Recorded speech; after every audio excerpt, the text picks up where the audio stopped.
चलिए, स्वागत है फिर एक बार। आज हम बात करेंगे राजा राम मोहन राय की उपलब्धियों पर। तो राजा राम मोहन राय के बारे में अगर जानना है तो पहले इसके बारे में हम बात करेंगे, पृष्ठभूमि क्या रही थी राजा राम मोहन राय की, पृष्ठभूमि क्या रही थी।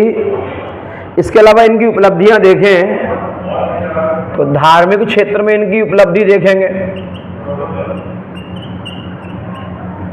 किस क्षेत्र में उपलब्धियां? धार्मिक क्षेत्र में। और मैं धार्मिक के अलावा मैंने कहा कि इनकी उपलब्धियां हम कहां देखेंगे? सामाजिक क्षेत्र में। तो पहली बात पृष्ठभूमि, किस पृष्ठभूमि की बात करेंगे, दूसरी धार्मिक क्षेत्र में बात करेंगे इनकी उपलब्धियों की, तीसरी बात करें हम सामाजिक क्षेत्र में, चौथी है शिक्षा एवं पत्रकारिता के क्षेत्र में,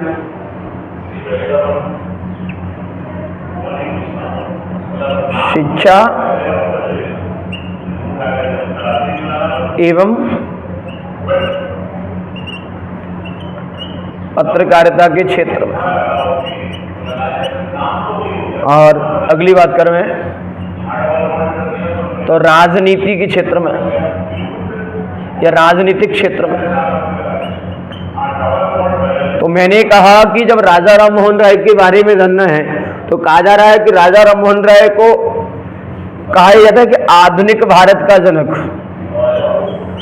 आधुनिक भारत का जनक। कई लोग कहते हैं जनक यानी फादर, कोई कह रहा है ना नवजागरण का अग्रदूत, नवजागरण का अग्रदूत।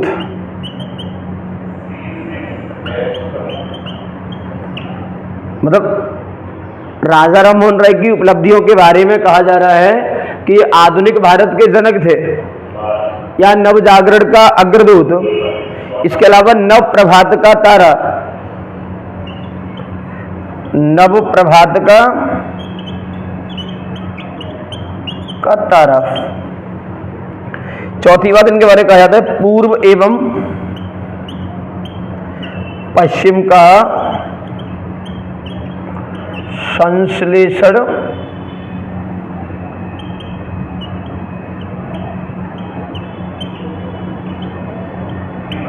फिर एक बार देखें राजा राम मोहन राय के बारे में, पृष्ठभूमि के बारे में। पहली बार इनके जन्म के बारे में बात करूंगा तो इनका जन्म कहा जा रहा है कि 1772 में हो रहा है।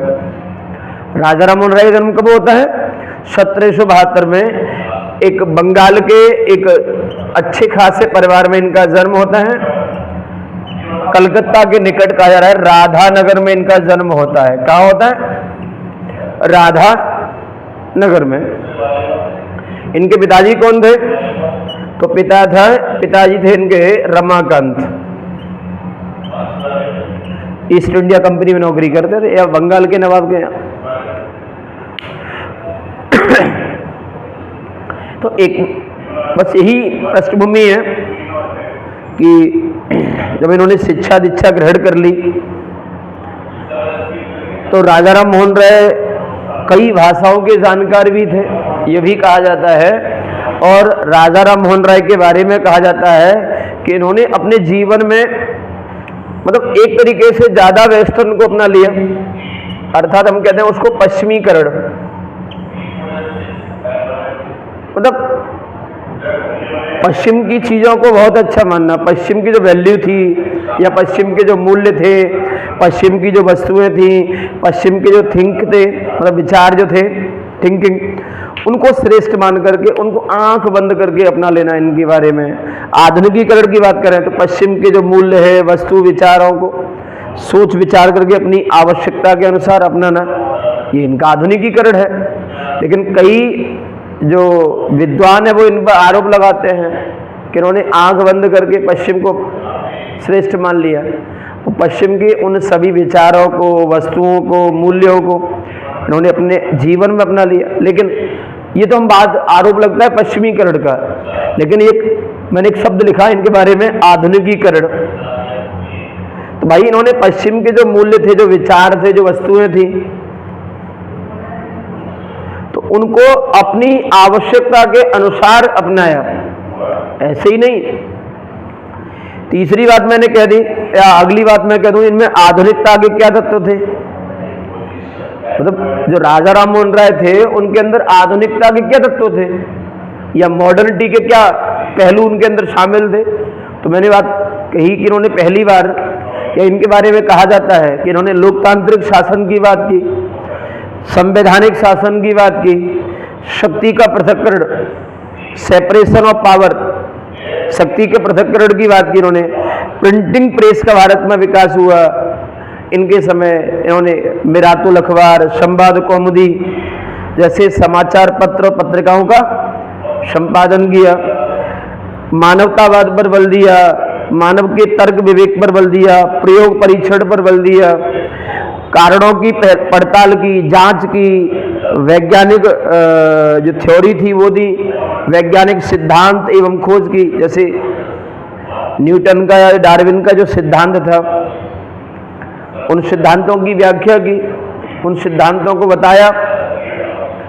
तो राजा राम मोहन राय के बारे में कहा जाता है कि ये सभी तत्व पुनर्जागरण के साथ यूरोप में सबसे पहले विकसित हुए, अर्थात पश्चिम में विकसित हुए। तो राजा राम मोहन राय को पूर्व और पश्चिम की जो संस्कृति है, पूर्व और पश्चिम की संस्कृति का संश्लेषण करता कहा जाता है। मतलब उनके अंदर दोनों ही वैल्यू विद्यमान थी, पूर्व की वैल्यू भी और पश्चिम की वैल्यू भी, पश्चिम के मूल्य भी विद्यमान थे। उन्होंने पश्चिम का ज्ञान प्राप्त किया, और पश्चिम के ज्ञान प्राप्त करने के लिए उन्होंने, अगर भाई हमें पश्चिम का ज्ञान इकट्ठा करना है भारत में, तो अंग्रेजी शिक्षा का समर्थन किया, अंग्रेजी भाषा का समर्थन किया। तो साथ ही बांग्ला भाषा का जो व्याकरण है, उस बांग्ला भाषा के व्याकरण का संकलन करके उपनिषदीय चिंतन, एकेश्वरवाद पर बल दिया, मूर्ति पूजा का विरोध किया, बहुदेववाद का विरोध किया। तो इस तरह से भारतीय दर्शन के जो उपनिषदीय जो चिंतन है उस एकेश्वरवाद पर बल दे रहे हैं, और इस आधार पर वो मूर्ति पूजा का विरोध कर रहे हैं, कर्मकांड की आलोचना कर रहे हैं। तो दूसरी तरफ मानव कल्याण की बात करने के लिए, मानव का कल्याण करने वाला कौन है? ईसा मसीह। उनके नैतिक वचनों का समर्थन करते हैं कि ईसा मसीह जो जन कल्याण के लिए काम करते हैं वो काम बहुत बढ़िया है। तो इनका जो दृष्टिकोण है राजा राम मोहन राय का, वो मानवतावादी दृष्टिकोण है, भावनात्मक आधार पर नहीं है। सीधी बात कहा जा रहा है। और वह प्रेस की जो आज़ादी है, व्यक्ति की जो आज़ादी है, मतलब प्रेस, समाचार पत्रों की स्वतंत्रता, व्यक्ति की स्वतंत्रता, ये सब पश्चिम की अवधारणाओं में थी।